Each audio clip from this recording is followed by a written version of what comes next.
winning sa kanilang mga recent projects sina Heart Evangelista at Caprice Cayetano. Ibinahagi rin nila ang kanilang old encounter kung paano sila nagsimulang magkakilala. Yan ang aking chika. Ilang beses nang nagkasalubong sa events sina Heart Evangelista at Caprice Cayetano.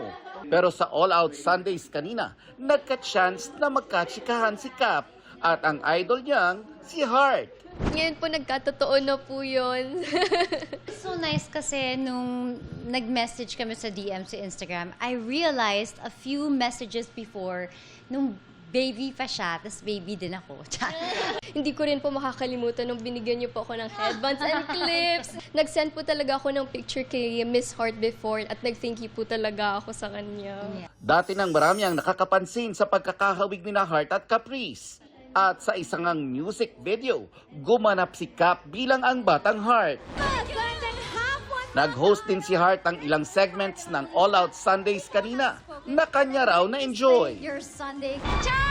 Successful din ang pilot episode kahapon ng game show niya with Sean Lucas na The People Have Spoken. Good job, guys! Dagdag pa ang inaabangang weekly pasabog sa kanyang reality show na Heart World.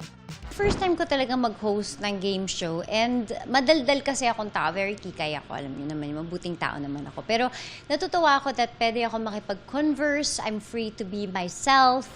Si Cap naman, busy with our upcoming drama series na You're My Favorite Song, kung saan bida rin ang kapwa housemates niya sa PBB Celebrity Collab Edition na si Heath Hornales. Nakakatuwa po kasi yung mga outfits ko po talaga doon kikay, pero at the same time medyo boyish din po kasi astig po yung role ko doon.